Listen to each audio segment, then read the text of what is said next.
Assalamualaikum warahmatullahi wabarakatuh. Kami dari kelompok 4 ingin mempresentasikan mengenai nutrigenomics in cardiovascular disease.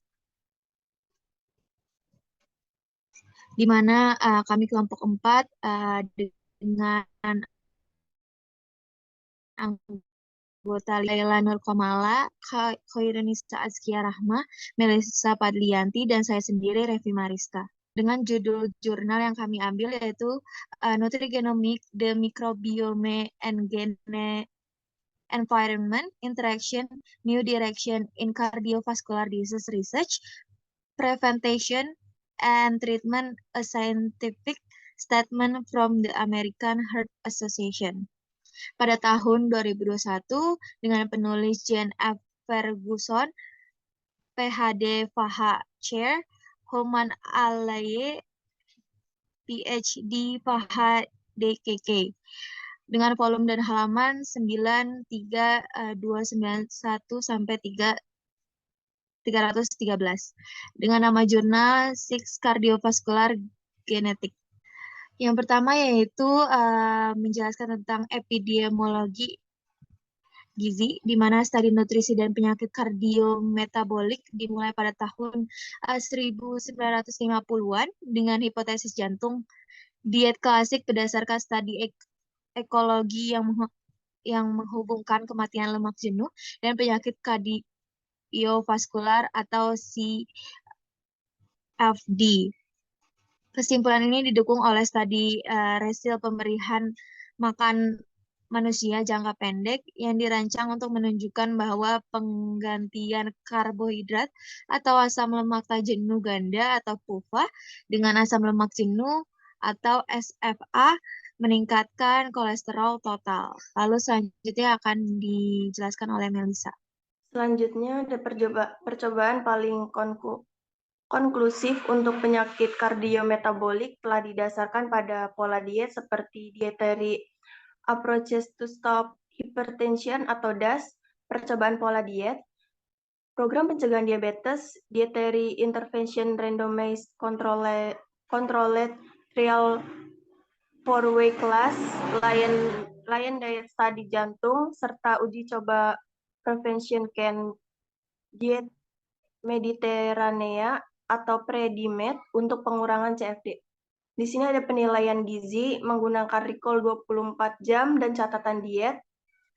Dengan kelebihan metode terbaik untuk menilai asupan satu hari, dengan kelemahan kesalahan mengingat dan modifikasi makanan agar mendapat respon baik, dan kuesioner frekuensi makan, metode utama untuk memperkirakan gizi asupan dalam jangka waktu yang lebih lama. Itu biasa disebut SKFFK. Selanjutnya ada variasi genetik. Studi ini berfokus pada identifikasi gen dan varian genetik yang terkait dengan berbagai jenis fenotipe perantara dan CFD pada manusia lebih konsisten dan berhasil daripada studi yang dilakukan untuk mengidentifikasi varian genetik yang terkait dengan sifat kompleks lainnya. Selanjutnya ada interaksi gen diet dalam menentukan resiko CFD pada manusia. Beberapa interaksi gen lingkungan atau GXS ada dalam menentukan resiko CFD pada manusia, termasuk faktor-faktor seperti merokok, aktivitas fisik, obat-obatan, diet, dan konteks sosial. Lalu interaksi gen diet pada CFD telah dianalisis selama bertahun-tahun dengan banyak laporan yang menunjukkan bahwa interaksi tersebut berdampak pada penentuan fenotipe CFD tengah dan akhir. Salah satu batasan dalam studi interaksi gen diet adalah bahwa sebagian besar studi bersifat observasional sehingga memberikan tingkat bukti yang lebih rendah daripada studi eksperimental. Selain itu, studi eksperimental tersebut seringkali memiliki ukuran sampel yang tidak memadai, oleh karena itu perlu untuk meningkatkan tingkat bukti yang mendukung interaksi gen diet pada CFD. Selanjutnya, aplikasi klinis interaksi gen diet. Penelitian interaksi gen diet sangat penting untuk mendapatkan informasi yang memungkinkan kita melakukan aplikasi klinis dari diagnosis genetik dini. Teknologi pengurutan generasi mendatang terus meningkat. Mereka akan berkontribusi untuk memajukan studi interaksi gen diet pada khususnya dan studi GXE pada umumnya. Hasil dari upaya ini kemudian dapat memberi kita pengetahuan baru untuk diterapkan dalam mencapai pencegahan CFD yang lebih efektif. Efek gizi pada ekspresi RNA. Diharapkan pada studi ini bahwa banyak efek biologis dari diet pada resiko dan hasil kardiovaskular dimediasi oleh perubahan ekspresi gen baik sebagai akibat dari variasi genetik atau pengaruh lingkungan. Dalam hal ini, penggunaan profil transkripsi global adalah alat yang ampuh dalam studi nutrigenomik. Misalnya, mengukur perubahan dinamis pada gen ekspresi sebelum dan sesudah tantangan diet jangka pendek dapat menyoroti gen responsif nutrisi yang baru dan membuat profil ekspresi gen setelah intervensi diet dapat mengidentifikasi gen responsif terhadap intervensi. Tujuan keseluruhan dari studi ini adalah untuk mengidentifikasi novel kandidat untuk resiko kardiometabolik. Selanjutnya ada non-coding RNA. RNA kecil yang diturunkan dari inang diketahui mengukur banyak proses yang relevan dengan risiko kardiometabolik dan diubah sebagai respons untuk intervensi diet dan nutrisi tertentu. Sebagai contoh, beberapa mikroRNA adalah dilaporkan diubah dalam transkriptom PBMC setelah 1 tahun suplementasi dengan ekstrak biji anggur yang mengandung resveratrol pada subjek dengan diabetes mellitus tipe 2. Dengan demikian, peran fungsional potensial dari diet yang bekerja secara langsung atau tidak langsung melalui RNA kecil membuat penasaran. Selanjutnya ada epigenetik. Epigenetik memainkan peran utama dalam penyakit termasuk CVD. Banyak efek diet dan status gizi pada ekspresi dan regulasi gen dimediasi melalui mekanisme genetik. Mekanisme epigenetik ini mengatur ekspresi gen dan bagaimana gangguan penyebab penyakit masih belum lengkap. Fungsi utamanya yaitu perekrutan dan aksesibilitas mesin transkripsi untuk menargetkan gen dan dalam stabilitas dan lokalisasi seluruh RNA dan protein. Peran nutrisi dalam gangguan epigenetik. Ada beberapa bukti yang menghubungkan diet, termasuk mikronutrien dan komposisi diet dengan perubahan epigenetik yang dapat mengubah risiko kardiometabolik. Contohnya, pada peran nutrisi yang tampak langsung dalam menentukan keadaan epigenetik adalah peran nutrisi donor metil seperti kolin, metionin, betain, folat, vitamin B12, dan seng. Selanjutnya, metabolomik, lipidomik, dan proteomik. Metabolomik menawarkan potensi yang signifikan untuk lebih memahami bagaimana pola diet yang berbeda atau makanan tertentu mempengaruhi jalur metabolisme secara khusus. Metabolomik menyediakan informasi penting tentang gangguan pada jalur metabolisme yang mempengaruhi timbulnya penyakit dan perlakuan. Selain itu, metabolomik dapat segera digunakan untuk mengidentifikasi biomarker makanan asupan dengan cara yang mengatasi beberapa kekurangan alat penilaian diet. Kemudian lipidomik terkait erat dengan metabolisme menggunakan profil berbasis spektrometri massa untuk mengevaluasi lipid komprehensif dan semakin banyak diterapkan untuk studi penyakit kardiometabolik. Hubungan antara asupan lemak makanan, lipid yang bersirkulasi, dan hasil kardiometabolik tidak hanya dipengaruhi oleh genetik ditentukan metabolisme inang, tetapi juga oleh tindakan metabolisme mikrobiota usus dan interaksi dengan komponen makanan dan metabolisme lainnya. Kemudian proteomik, mengingat kompleksitas konfigurasi dimensi tertentu dan post-translasional modifikasi protein membuat profil proteom secara akurat sangat menantang.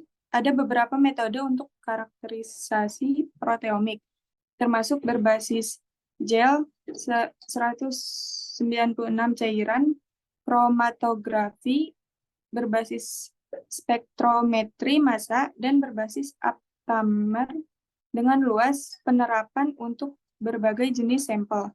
Keadaan penyakit, dan biomarker yang diinginkan.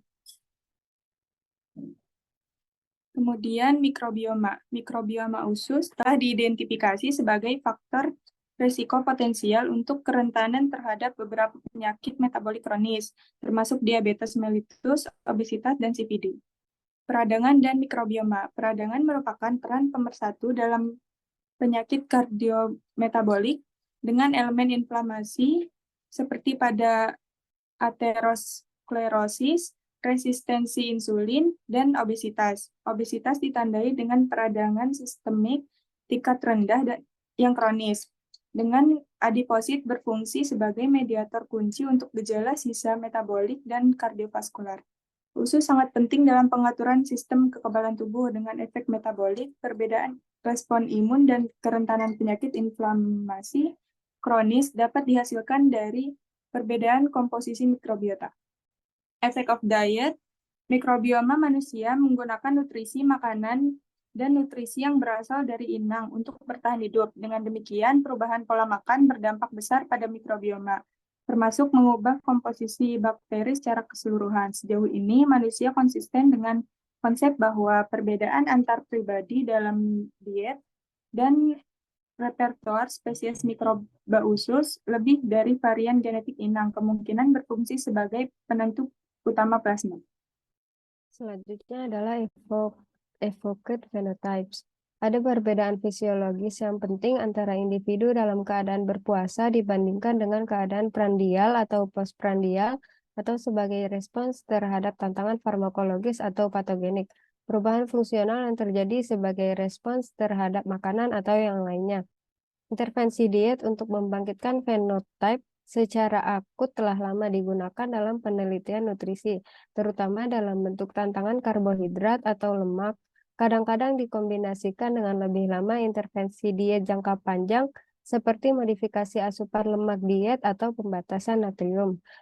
Efek dari intervensi diet jangka panjang atau pola diet kebiasaan seringkali sangat sulit untuk dideteksi dengan hanya perubahan yang sangat halus pada biomarker istirahat yang diharapkan dari intervensi atau suplemen diet.